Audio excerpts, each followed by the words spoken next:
नमस्कार दोस्तों, मैं आपके साथ विकास कुमावत। आज हम पढ़ने वाले हैं साइंस के मोस्ट इम्पोर्टेंट क्वेश्चन का पार्ट 3। जैसा कि हम पिछले 2 पार्ट पढ़ चुके हैं। जिन लोगों ने पिछले 2 पार्ट नहीं देखे हैं वो 2 पार्ट ज़रूर देखें। बहुत ही मोस्ट इम्पोर्टेंट क्वेश्चन मैंने उसमें करवाए हैं। आज हम पढ़ेंगे साइंस के क्वेश्चन का पार्ट 3। आज का हमारा पहला क्वेश्चन है, कहाँ काम करने वाले व्यक्तियों को ब्लैक लंग रोग हो जाता है। बात करें ब्लैक लंग रोग की तो इसमें हमारे लंग्स जो हैं वो काले पड़ जाते हैं, क्योंकि कोयले की खदान में जब कोई व्यक्ति सांस लेता है तो उसके सांस के साथ कोयले के कण भी उसके लंग्स तक पहुंचते हैं और उन्हीं के कारण उसके लंग्स काले पड़ जाते हैं। इसी प्रकार इस क्वेश्चन का हमारा आंसर हो गया ऑप्शन नंबर डी। कोयले की खदान में काम करने वाले लोगों को ब्लैक लंग रोग हो जाता है। अब इस रोग में श्वसन संबंधी कई बीमारियां होती हैं और फेफड़ों में सूजन भी आ जाता है। आज का हमारा नेक्स्ट क्वेश्चन है, अम्ल वर्षा वनस्पति को नष्ट कर देती है क्योंकि उसमें। तो अब बात करें अम्ल वर्षा की, तो अम्ल वर्षा जब होती है जब SO2 और NO2 हवा के साथ ऊपर हमारे वायुमंडल में जाते हैं और वहाँ जल से क्रिया करके बारिश के समय फिर से पानी के साथ मिलकर नीचे आते हैं, तभी SO2 और NO2 जल के साथ मिलकर नाइट्रिक अम्ल का निर्माण करते हैं और इसी नाइट्रिक अम्ल के कारण हमारी वनस्पतियां नष्ट हो जाती हैं। अब बात करते हैं नेक्स्ट क्वेश्चन की। तो नेक्स्ट क्वेश्चन है, एलिसा परीक्षण किसके निदान के लिए करते हैं। तो एलिसा परीक्षण किया जाता है एड्स के प्रतिरक्षियों के लिए, यानी जिसको एड्स होता है उसको किया जाता है एलिसा परीक्षण। अब बात करें एलिसा परीक्षण की, तो इसमें रोगी का ब्लड सैंपल लिया जाता है और उससे सीरम निकालकर उसके ऊपर टेस्ट किया जाता है। अब बढ़ते हैं हमारे नेक्स्ट क्वेश्चन की ओर। हमारा नेक्स्ट क्वेश्चन है, वायुमंडल में सबसे प्रचुर मात्रा में कौन सी अक्रिय गैस पाई जाती है। तो वायुमंडल में सबसे अधिक मात्रा में बात करें अक्रिय गैस की तो वो है आर्गन। आर्गन हमारे वायुमंडल में सबसे अधिक मात्रा में पाई जाने वाली अक्रिय गैस है। अब बात करें अक्रिय गैस की तो हमारी पीरियोडिक टेबल में सबसे लास्ट वाले समूह में अक्रिय गैसों को रखा गया है, जिसमें helium, neon, argon, krypton, xenon और रेडोन गैसें आती हैं। देखते हैं अगला क्वेश्चन। हमारा अगला क्वेश्चन है, दिया सलाई की नोक में होता है। दिया सलाई यानी बात हो रही है मैच बॉक्स की, तो मैच बॉक्स की जो तिल्लियां होती हैं उनके ऊपर एक पदार्थ लगा होता है जिसका नाम होता है लाल फास्फोरस, और ये जो साइड वाली परत होती है मैच बॉक्स की, यहाँ पर हम तिल्ली को घिसते हैं और उसी प्रकार लाल फास्फोरस जलता है। हमारा नेक्स्ट क्वेश्चन है, ल्यूकेमिया एक प्रकार का कैंसर है जिसमें असाधारण बढ़ोतरी होती है। तो ल्यूकेमिया नामक एक कैंसर होता है जिसमें श्वेत रक्त कोशिकाओं की संख्या में वृद्धि होती है। अब बात करें श्वेत रक्त कोशिकाओं को ल्यूकोसाइट्स कहा जाता है। हम बात करते हैं ल्यूकेमिया, तो ल्यूकेमिया को ब्लड कैंसर के नाम से भी जाना जाता है और ब्लड कैंसर यानी ल्यूकेमिया में श्वेत रक्त कोशिकाओं की संख्या बढ़ती है। अब फिर हम बात करें कि लाल रक्त कोशिकाओं को क्या नाम है, तो लाल रक्त कोशिकाओं का नाम है एरिथ्रोसाइट्स। फिर बात करें कि प्लेटलेट्स, तो प्लेटलेट्स का नाम होता है। बढ़ते हैं नेक्स्ट क्वेश्चन की ओर। हमारा नेक्स्ट क्वेश्चन है, मानव रक्तदान के लिए कौन सा रक्त समूह सार्वत्रिक दाता होता है। दाता का मतलब डोनर, यानी जो सबको ब्लड दे सकता है। तो सबको ब्लड देने वाला होता है ओ समूह, यानी ब्लड ग्रुप O सभी को ब्लड दे सकता है। तो ऐसा क्यों? क्योंकि ब्लड ग्रुप O में एंटीबॉडीज होती हैं लेकिन एंटीजन्स नहीं होते हैं। तो अब बात करें कि सबको दे सकता है, यानी कोई भी एंटीजन नहीं होता है, यह सबको ब्लड दे सकते हैं। अब बढ़ते हैं नेक्स्ट क्वेश्चन की ओर। भारत में मिशन इंद्रधनुष अभियान संबंधित है, यानी एक मिशन चलाया गया था हमारी केंद्र सरकार के द्वारा, उसका नाम है इंद्रधनुष। अब इंद्रधनुष चलाया गया था बच्चों के टीकाकरण के लिए। अब फिर बात करें कि बच्चों के टीकाकरण के लिए तो कई सारी बीमारियां जिनके हमारे यहाँ टीके लगते हैं, जैसे डिप्थेरिया, टिटनेस, पोलियो, तपेदिक, खसरा, हेपेटाइटिस जैसे 7 टीके इस मिशन के अंतर्गत बच्चों को लगाए गए।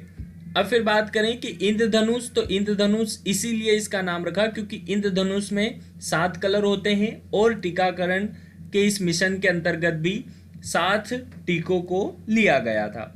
अब फिर बात करें कि भारत सरकार के द्वारा इस मिशन को कब शुरू किया गया, तो हमारे भारत सरकार के द्वारा इस मिशन को 25 दिसंबर 2014 को शुरू किया गया था। अब हमारा नेक्स्ट क्वेश्चन है, यदि कोई मानवीय रोग विश्व में वृहद क्षेत्र में फैल जाता है तो उसे क्या कहते हैं। तो अब बात करें कि ऐसा रोग जो पूरे विश्व में फैल जाता है, जैसे कि हम बात करें कोरोना वायरस की, तो कोरोना वायरस आज पूरे विश्व में फैला हुआ है, जिसके कारण कई सारी जानें चली गई हैं और कई सारे लोग उसके शिकार भी हो चुके हैं। तो फिर इतनी बड़ी बीमारी को हम क्या कहेंगे, तो हम कहेंगे सर्वव्यापी महामारी। तो हमारा आंसर हो जाता है option number A, pandemic. Pandemic का मतलब होता है सर्वव्यापी महामारी। और जैसे कि आप सभी को पता है, कोरोना वायरस भी आज एक बहुत बड़ा विशाल रूप ले चुका है और पूरे विश्व में बहुत तेजी के साथ फैला।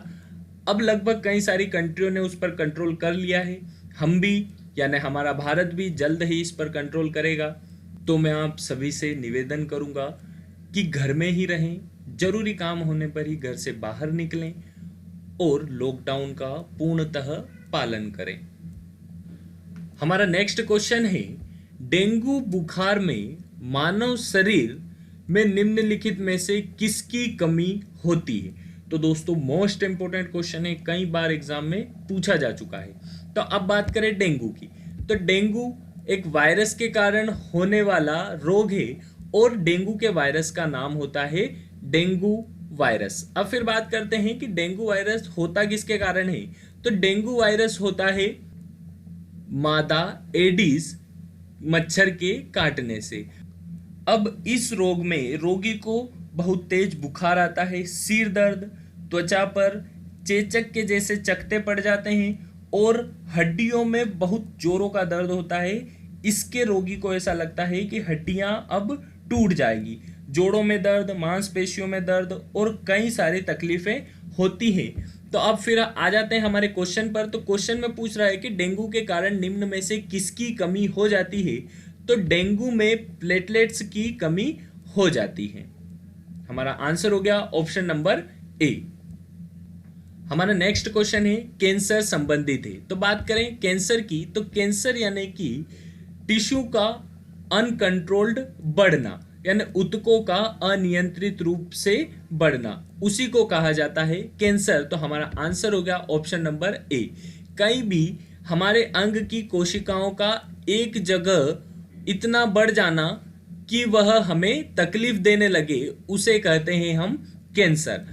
अब बात करें कि कैंसर से लड़ने के लिए एक दिवस को कैंसर दिवस के रूप में मनाया जाता है और उस दिवस को लोगों को कैंसर से लड़ने के लिए जागरूक किया जाता है और वह तारीख है 1 दिसंबर, जैसा कि आप सभी को पता ही होगा।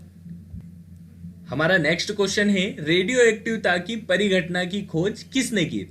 तो रेडियो एक्टिवता की परिघटना की खोज की थी हेनरी बेकरल ने। हमारा आंसर हो गया ऑप्शन नंबर डी। अब क्या हुआ कि उन्होंने रेडियो एक्टिव पदार्थ लिए और उन्होंने देखा कि यहाँ से अल्फा, बीटा और गामा किरणें निकलती हैं और इसी के ऊपर उन्होंने आगे भी कई सारे रिसर्च किए। अब यहाँ एक और नाम चलता है मैडम क्यूरी का। तो मैडम क्यूरी एकमात्र ऐसी लेडी हैं जिनको 2 बार नोबेल पुरस्कार मिल चुका है। इन्होंने 2 तत्वों की खोज की थी, एक तो है पोलोनियम जिसका नाम इन्होंने अपने देश पोलैंड के नाम पर रखा, और एक है रेडियम जिसकी भी खोज मैडम क्यूरी के द्वारा की गई। फिर बात करें जे थॉमसन की, तो इनके द्वारा इलेक्ट्रॉन की खोज की गई और फिर बात करें रोंटजन की तो इनके द्वारा एक्स रे की खोज की गई थी। फिर हमारा नेक्स्ट क्वेश्चन जो कि मोस्ट इंपोर्टेंट क्वेश्चन है, अल्फ्रेड नोबेल को नोबेल पुरस्कार वितरण हेतु एक निधि स्थापित करने के लिए धनराशि किस आविष्कार से मिली थी?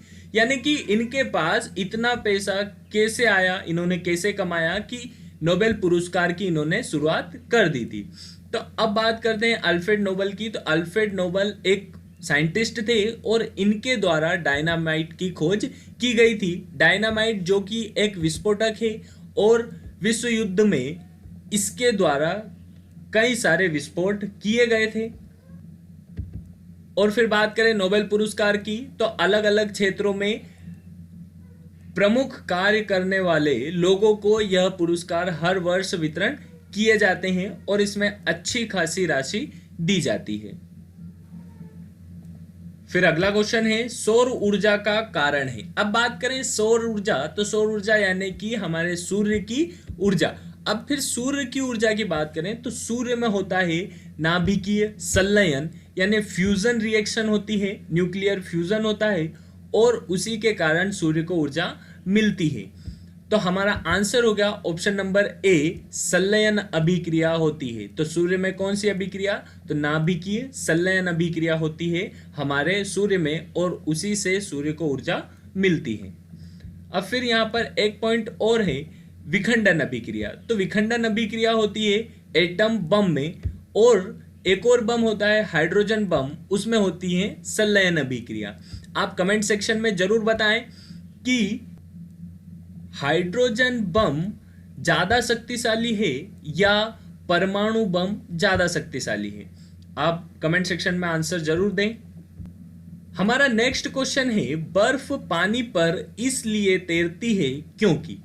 अब फिर बात करें तैरने की, तो तैरने का मैंने जैसा कि आपको कल भी बताया था कि अगर घनत्व कम है तैरने वाली वस्तु का और माध्यम का घनत्व ज्यादा है तो आसानी से वह वस्तु तैर सकती है। तो अब कोई भी वस्तु, जैसे मान लो यहाँ बात हो रही है बर्फ की और वह तैर रही है पानी पर, तो तैरने के लिए एक ही कॉन्सेप्ट घनत्व।